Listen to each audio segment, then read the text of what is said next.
Service out of this world was the slogan of the Mars Bank, which has been a solid fixture along Marshall Way in Mars, Pennsylvania for 123 years. Established by a meeting of local businessmen on September 5, 1900, and chartered on October 16th, the Mars National Bank has served the town's business owners, workers, and families through several generations and expanded to many branch offices. This history slideshow was made by retired president and chairman of the board Charles Norton in 2013. He presented it in person to various community groups, at festivals, and at the Mars Library. For this web version, the text and the photo captions have been composed from Chuck's notes and a presentation he gave at the shareholders meeting in 1990. On that occasion of the bank's 90th anniversary, he said, "Although a lot of the history is shown by buildings and equipment, it has been the dedication of the people, the shareholders, and the employees which has made Mars Bank."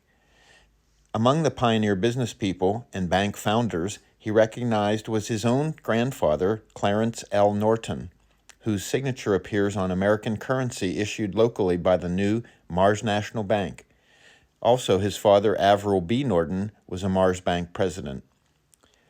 Another bank founder was Elmer P. Sutton, whose great-granddaughter, Jan Van Buskirk Ballantyne, is the current chair of the board of directors and a former bank employee. The history of the Mars National Bank is deeply rooted in the history of our community. It has always been owned and operated by local people to serve local needs. The discovery of oil in the late 1800s and the coming of the B&O Railroad and the Harmony Short Line brought a rapid increase in population to the Mars area. The expanding business establishments needed a source of ready cash and a safe place to keep their money. The railroad made Mars the hub of the area. Businesses like the Dilmer Livery were located on Railroad Street. Downeyville was an industrial town, as it is now with Austin Company and others located there. With business growing, there was a need to cash checks for the workers. This announcement says, established in March 1899. This cash company was the forerunner of the bank. C.L. Norton was one of the partners in this venture. On September 5, 1900, a group of local citizens organized the Mars National Bank. It opened for business November 7, 1900, and was located in the Ziegler Building that had been built in 1897. This was the site of the only burglary attempt. About 1924, E.P. Sutton, president at the time, was working late. He heard tapping under the vault. With his cane, he tapped back, and whoever was there escaped. It was found that a tunnel had been dug under the back part of the building. Bricks under the vault foundation had been removed, and the burglar was close to the steel floor of the vault. A traveling painter who had rented a room upstairs in the Ziegler Building moved out shortly after the incident. There have been 2 robberies of the bank, at Mars and Penn.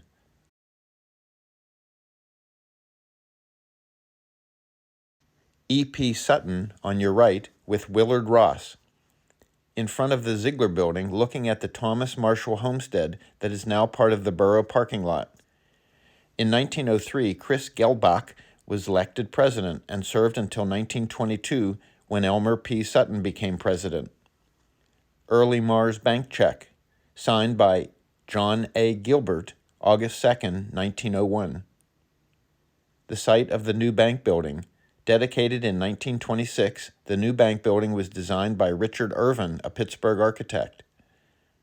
The Marshall property on the corner of Main Street and Marshall Way was purchased for $13,000. The street was mud and there was a board sidewalk.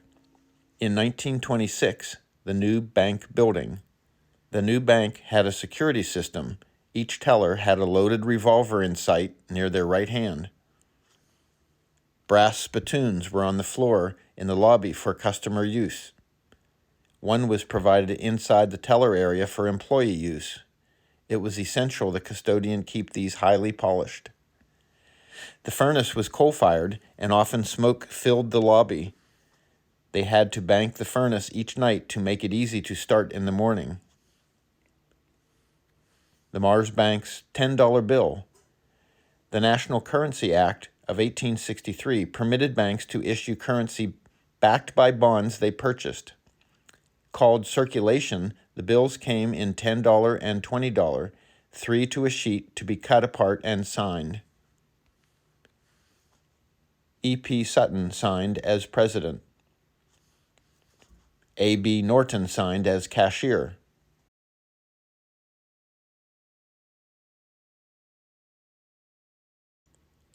Depression Bank Holiday. This is the letter advising the bank can reopen after the Depression declared bank holiday.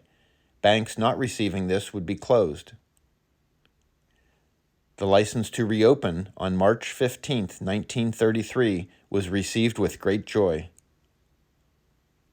The FDIC membership on July 1, 1934, with maximum insurance on accounts of $5,000. Now the maximum is $250,000. In 1930, William J. Sutton was elected president and served until his death in 1942. This was Helen Sutton Smith's first husband. Other employees: Raymond Ziegler, who left to run his father's hardware store; Charles Fullerton, whose son became an astronaut and came for the Mars Centennial; Sam Kaufman, who became president of the Valley National Bank in Freeport. The bank operated with 4 employees into the 1940s. In 1944, A.B. Norton became president and served until 1955, when Laverne Cooper was elected president. Also during this time, Helen Sutton Smith, Pat Van Buskirk's mother, became a director, later an employee, and eventually became vice president of the bank. Celebrating the 50th anniversary, FDIC insurance up to $10,000. The lobby in 1950, the ceiling was lowered. Sarah Gross Frisbee, Doris Kennedy Kiefer, still had teller cages and still had revolvers nearby. The lobby in 1950, further remodeling of the lobby took place in 1955. Addition to rear first floor, Laird McCandless contractor. Windows and doors had been changed from wood frames.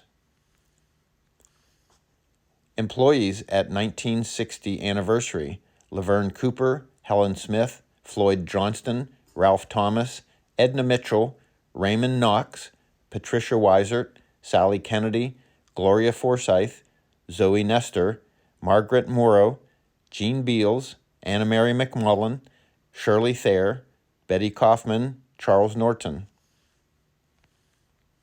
The Richland office site, August 1962. Floyd L. Johnston, cashier; Helen J. Sutton, vice president; H. L. Cooper, president. Announcement of Richland office opening, October 1962, the first branch office. Richard Henkel rented a safe deposit box and gave a fictitious name and address. The bank contacted the FBI, took a picture of him on his next visit. The FBI had him on their wanted list. They got access to the safe deposit box and found $20,000 that had been stolen in a bank robbery. The bank was concerned that he would be back. The FBI said they would have him and that he was harmless. He came in the next morning carrying his son. He left quickly when we told him that the FBI had taken the contents of the box. Later, he went to jail for murder. The Richland Tel Air Drive in 1970 was the first drive-in banking facility in the area. The drive-in system under construction in 1970. The Richland office with a new addition in 1987. The Richland office drive-in 1987 was a separate building. Floyd Johnston, president 1972. Mars Centennial Billboard 1973. Opened the Adams Drive-In office, 1974. There was no room for a drive-in at the Mars office. Inside the drive-in, looking out, employees Jan Ballantyne and Joan Crawford. The 75th anniversary float. Fire in the Mars office supply room, August 1977.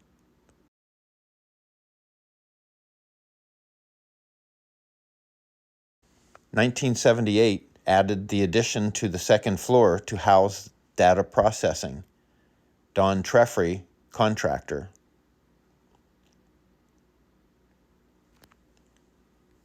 Accounting Department, Fran Weaver.